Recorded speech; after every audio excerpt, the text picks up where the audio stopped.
The topic of the day is Ferraris and Audis, and they have nothing to do with each other. Let's get started.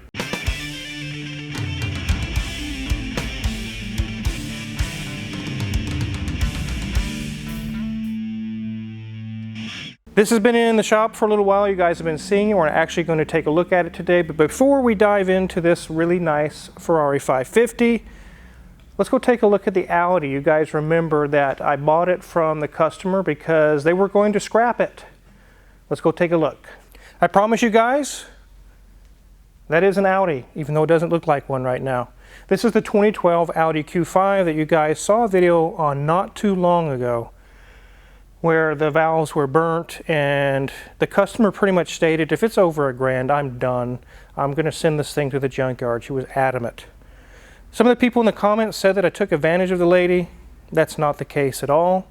It was her idea that she wanted to salvage it. I took the situation and turned it into something positive for everyone involved. That's not taking advantage of anyone. Several people also commented, just replace the valve and call it a day. Shut up, wizard. Do you see how much has to come apart just to replace one valve? It doesn't happen in an hour. So here you can see the short block. The cylinder head is removed. It is currently at Martin Machine, my trusted builder, getting rebuilt and taken care of. New valves and everything reconditioned so we can put it back onto this engine. The carbon in there, as you can see on top of the pistons, really wasn't that bad. It's actually very clean inside. But as you can see, the head has to come off to get to the valves. You cannot get the valves off without taking the head off. And in order to do that, the whole front of the motor has to come apart and get to the timing chains. So you can undo the timing chain from the top. As you can see, there's quite a lot going on in there. It's not very simple. And if I'm going to go this far for a customer, I'm not going to put their old guides and their old chains back on. That's a disaster waiting to happen. These two carts are everything that came off just to replace one valve, if that's all you were going to do. I don't understand how that's supposed to be a cheap and easy solution for a customer when all this has to come apart.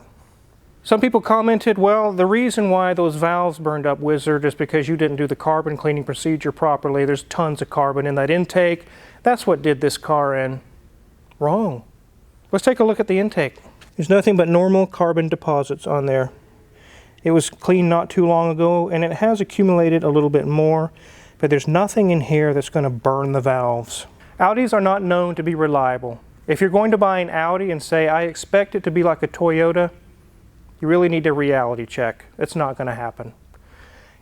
Really, any German car, Mercedes, BMW, Audi, any of those brands like that, when they get to 100,000 miles, or especially when they get past that, they start nickeling and diming, and then the nickel and dimes turns into $10, $20, $500, $1,000, and it just builds really, really fast. So I wanted to show you guys where we're at. We're getting the cylinder head rebuilt. It'll be about the same cost as buying a Chinese cylinder head, and I don't want to put Chinese on here. It'll be done correctly and done right, put back together with new chains, new guides, everything all ready to go. And then we're going to sell a vehicle, and whoever buys it will have a good running Audi Q5. This was going to cost thousands. And the customer was very clear, if it's over $1,000, I'm done. That wasn't my idea, so keep that in mind. Now, we're done talking about the Audi. Actually, Danielson's doing the work, and he's actually getting his YouTube channels going. As soon as he's ready, I'm going to send you guys over there. He's got a lot of cool stuff going on. Let's go check out that really sweet 550. So this is a 1998 Ferrari 550 Maranello, and it is in very, very good shape. Let's take a look around this thing. I know there's enough talking. Let's go take a look at this. Look how beautiful that is, guys. There's no Camaro that looks like that. Timeless styling. 100 years from now, this will still be awesome. This will still be cool. Your Camaro RS will not be. Go around to the side. Beautiful 5-spoke Ferrari wheels, and it just has a little dust from the brakes on there. That's not, the wheels are discolored or anything.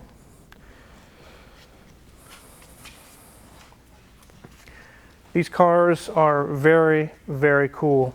I'll start it up here in a little bit for you guys and let you hear it. But as we go back to the back, it has circular, nice, beautiful taillights. I actually had a customer come in one time when I had one of these in the shop. And he said, "What generation of Corvette is that?" I said, "Bro, you need glasses. You might need to get a vision test. You better check the center emblem there, buddy. That's not a Corvette."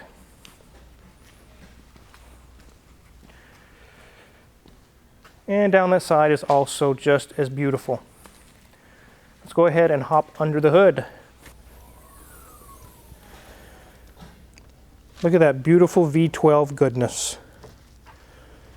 That thing is a long boy. It's huge. And it does have lots of power, and it sounds absolutely amazing. We're not doing a whole lot to this engine. It just had an issue with a check engine light for a misfire, and we'll talk about it here in a bit, but nothing major had to be done under the hood. And it also has a clutch master cylinder issue as well. But definitely wanted to let you guys take a peek under the hood. That's a masterpiece. There's no LS that looks that good. None. On this car, there are 2 ECMs, 2 fuel pumps, basically 2 fuel systems. Everything's divided in half, right down the middle here, a left and a right. That's kind of how they did this for a while. So you have codes. You can have a code in ECM number 1 or number 2, depending on which half of the engine has the issue. Let's go back to the trunk. Here is our boot, and there's not much going on here, but the fuel tank is literally behind that carpet, and that's what I want to talk about. Let me grab a couple of parts I have here. So these are actually from Hoovie's garage, Ferrari 456. When he first got it from Dubai, it had some major issues with the fuel pumps. The rubber actually that surrounds the fuel pump, this isn't rubber, this is some kind of homemade job that they did.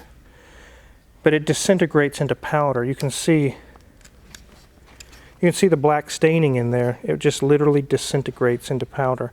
This is the same style, basically, of fuel pumps that are inside of this 550, and this one had the same problem.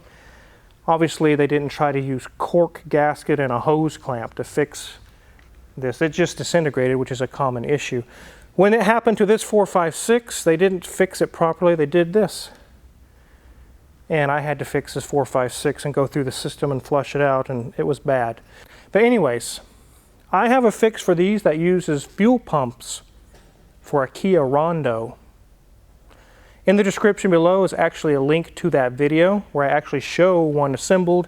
It was actually this car, and it's still running great today. That was like a year or 2 ago, maybe 2 years ago. And he's had flawless operation all the way to redline, full power all the time. The truth is the part number on the Bosch fuel pump that is original to this car is the identical part number that's in a Kia Rondo. Isn't that crazy? I did some cross-referencing. Anyways, I rebuilt the pumps with my own design methods, bypassing the idea of using these little baskets and everything.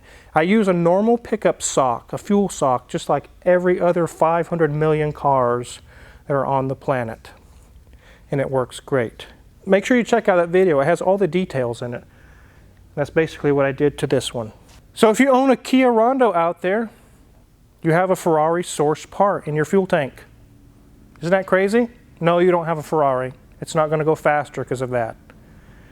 I'll go ahead and start this thing up. I've been driving it. It's actually fully warmed up. I'm not going to allow it to warm up. It already is warmed up. And I'm going to give it a couple of revs and let you guys hear this thing. Actually, I'll unplug my microphone and just set it on the ground for you guys.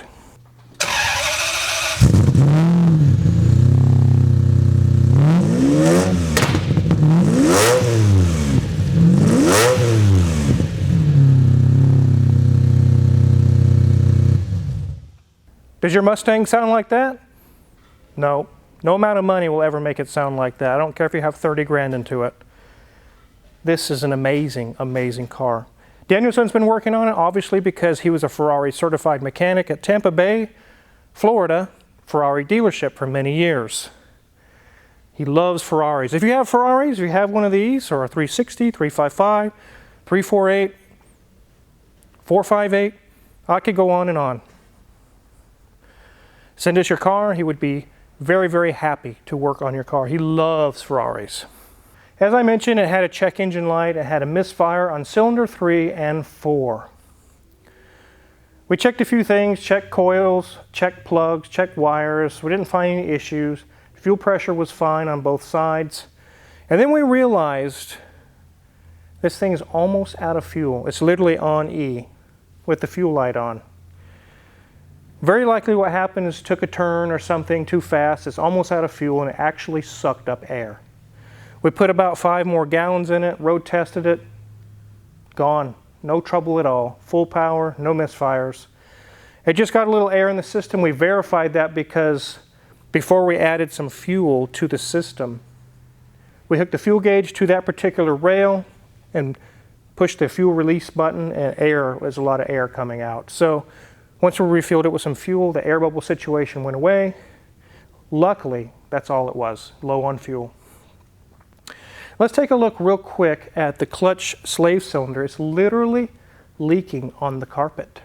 Normally we're used to seeing things leaking on the passenger side, heater cores and things of that nature, but this time is on the driver's side, and this is something that can happen that you don't notice because we typically don't stare at our floor all the time.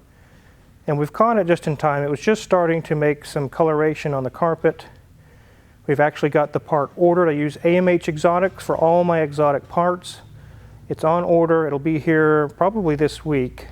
We'll replace that clutch master cylinder and that leaking will go away. We'll clean the carpet for him best as we can, and he may have to get some coloration or some dye. Actually, it won't be that big of a deal to fix that at all. While we're here, we'll let Mrs. Wizard show you guys around the interior. It is very nice as well. It's beautiful.